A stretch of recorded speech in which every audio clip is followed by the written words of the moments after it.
Hi. I've had so many emails sent to me from all over the world, people asking about the influence of media on the mind. And especially from a DVD that I put together, which was part of the God's Final Call series, which is entitled The Battle for the Mind. Many people started to realize the influence that music was having on their lives and television, etc., etc. But I've had other people that have asked me more in-depth questions and more difficult questions. How is the media specifically influencing our children? So what I decided to do was put together this short DVD, and if you have any questions or further information you'd like to find out, please contact me. The email will come up on the screen. My email address is info@homebase.org.za. Email me and let me know if there's some way we can help. We have some resources that could also maybe assist you in the fight that you're fighting to try and clean up your homes and protect your family against Satan's influence. What I'd like to do first, though, is to show you, as you've seen the graphic of the start of this presentation, I would like to just warn you that this presentation, I believe, is only suitable for 18s and over. However, you'll find that that's not because I'm going to show pornographic images, of photography of pornographic images. What I'm going to be doing is I'm going to be showing you images that are readily available for everyone to see while you're driving down the highway, billboards, which I don't believe should be available for everyone to see. So watch this as an adult, as a young adult or as a parent. Make your own mind up whether you feel your children should look at this. But I'm warning you up front so that you're aware and you can make a decision. Would you like to show your children this and make them aware of what's going on? What I'd like to do, the first couple of minutes of this presentation, I'd like to show you a video.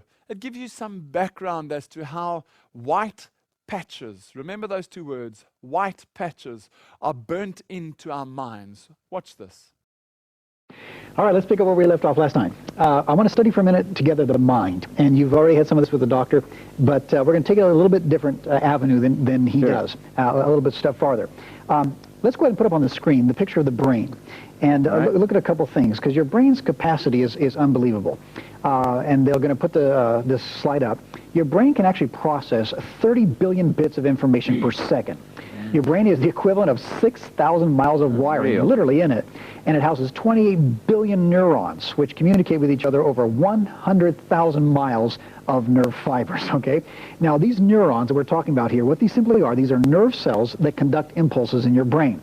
And without these neurons, your brain would not be able to interpret the information that comes to you through your five senses, your taste, touch, smell, hearing, sight, and so on. Each one of these neurons is a tiny self-contained computer, and you got 28 billion of them, all right? Let's go to the next slide on the screen and read a little bit more here. It says you have about 28 billion neurons, nerve cells that conduct impulses. Each one can process over 1 million bits of information. So of the 28 billion neurons, each one itself can do 1 million bits of information. You've got over 100,000 miles of nerve fibers in your brain. And information from one single neuron can actually travel to over 700,000 of the neurons in less than 20 milliseconds.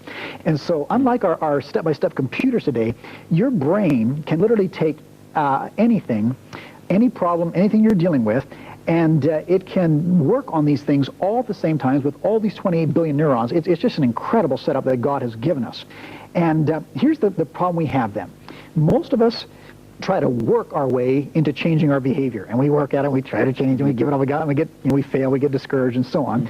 When we have to realize the truth is God has designed us in a way that our behavior is actually rooted in our nervous system, in the form of these neural pathways or neural connections, as they're called in medical science today. Ellen G. White, by the way, and I got to throw this in here right now. You know, she's such a blessing, and the more I read her, the more I realize she had to be inspired of God. And there's a couple quotes on this. And you got to realize she writes this stuff back in the 1800s. Right. And medical science, what God revealed back there in the 1800s, medical science has figured this out in the last 20 years. It's amazing. And one of the first quotes I like is on page 60 out of her book, Mind, Character, and Personality. Great book. It says, the influence of the mind and the body, as well as of the body and the mind, should be emphasized. The electric power of the brain, prompted by mental activity, vitalizes the whole system. She talked about the electrical power of the brain. Literally, your brain is wired, literally like a computer. And most people don't realize, literally, it is that way. She goes on to say on page 72, the brain is the capital of the body. It's the seat of all the nervous forces and of mental action. The nerves proceeding from the brain control the body. By the brain nerves, mental impressions are conveyed to all the nerves of the body as by telegraph wires, and they control the vital action of every part of the system. All the organs of motion are governed by the communications they receive from the brain.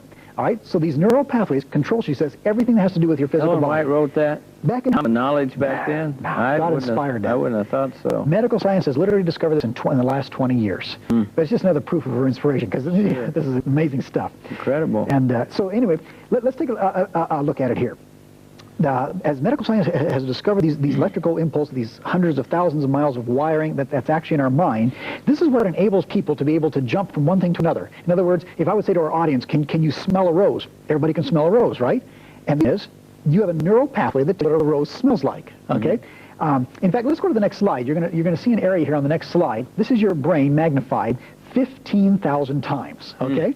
And let's go ahead and throw a little circle in there in the bottom right corner, and you'll notice there that you have these little cobweb little strands. What you're literally looking at physical neural pathways.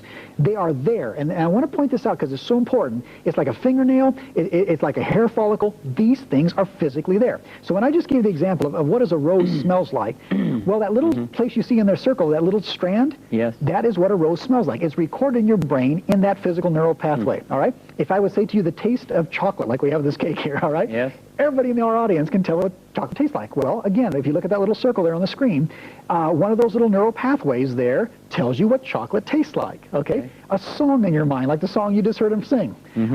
That is recorded now in your mind in a physical neural pathway. It's there, physically there. Wow.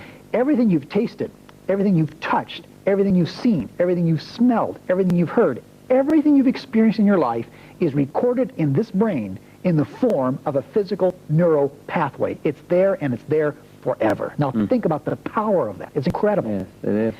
When people realize this for the first time, that everything I've seen, tasted, touched, smelled, everything that's come into my five senses is recorded in this brain in the form of a neural pathway, then something else dawns on us, and that is, it's almost scary. My behavior is actually rooted in my nervous system. When I lose my temper, that's because it's rooted in my nervous system. When I'm happy, it's in my nervous system. Anything I experience in life is in my nervous system. And what happens is this. Emotion or feeling or thought is that little thin neural pathway is traced there in your brain, and they found something else interesting in medical science today. Anytime you re-access that behavior, that thought, that feeling, that emotion, or whatever it may be, every time you access it, guess what it does?